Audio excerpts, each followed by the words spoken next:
उत्तराखंड के नेता प्रतिपक्ष इंदिरा हृदयेश ने केंद्र सरकार द्वारा पेश किए गए बजट को निराशाजनक और चुनावी बजट बताया है। उन्होंने कहा है कि इस बजट से आम आदमी को बहुत उम्मीदें थी, लेकिन मध्यम वर्ग के लोगों को इस बजट से कोई फायदा मिलने वाला नहीं है। दूसरी तरफ पहाड़ी राज्यों को भी इस बजट से कोई खास फायदा नहीं है, क्योंकि केंद्र सरकार की तर्ज पर ही जिन राज्यों में बीजेपी की सरकार है वैसा ही बजट वहां की राज्य सरकार भी जनता के सामने पेश करेगी।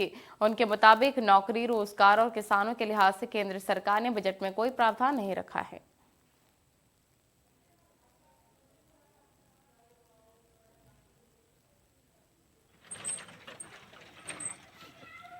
हाइलाइट्स मैंने देखी, बहुत निराशाजनक बजट है। मध्यम वर्गीय व्यक्ति के लिए महंगाई बढ़ी है, उन्हें कोई राहत नहीं मिली। और जो सरकारी कर्मचारी हैं, सालों से ही उम्मीद कर रहे थे इनकम टैक्स में उन्हें रिलीफ मिले, पर कोई रिलीफ उन्हें नहीं दी गई है।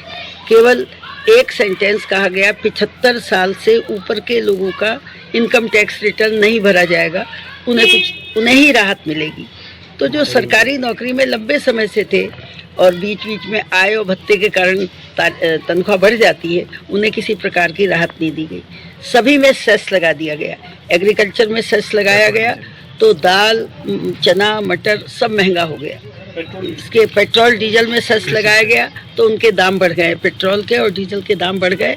महंगाई को कम करने की बजाय महंगाई और बढ़ जाएगी। बंगाल चुनाव है, इसलिए भी वहाँ पे बजट लोगों को कोई लाभ नहीं हुआ है। इस बजट से महंगाई बढ़ी है, महंगाई घटाने की दिशा में। और रोजगार के लिए या नौकरियों के लिए कोई प्रावधान नहीं रखा गया है। तो एक सामान्य बजट, निराशाजनक बजट है, जहां हर चीज महंगी हुई है, सस्ती नहीं हुई है। और बड़े बड़े उद्योग बेचने से पैसा प्राप्त करेंगे, वो भी इनकी तैयारी है। तो इस प्रकार सब मिलाकर बजट, उत्तराखंड को कुछ उम्मीद है इस बजट से? एनएच बना घोषित कर दिया गया है। एनएच की बहुत बुरी हालत है, वो बन ही नहीं रहा है। चुनावी राज्यों में वोट लेने के लिए इन्होंने एनएच स्वीकार किए हैं। उसके अलावा विदेशी निवेश एलआईसी में स्वीकार किया है, एलआईसी का। और जहां ये आलोचना करते थे तो इन्हें विदेशी निवेश भी स्वीकार करना पड़ा है। क्या प्रमुख रूप से बजट को में कोई ऐसा आकर्षण नहीं है जिससे मध्यम वर्गीय लोग खुश हो। केवल उद्योगपति इसकी प्रशंसा कर रहे हैं।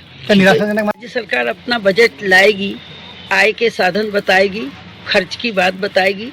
प्रमुख रूप से जो राहत है वो केंद्र सरकार ही देती है, और वो भी घुमा फिरा कर इसी पर केंद्रित हो जाएगा। कोई बहुत उम्मीद हम राज्य सरकार के बजट से नहीं कर रहे हैं। नौकरियों का कोई प्रावधान नहीं है, महंगाई बढ़ गई है इस बजट से।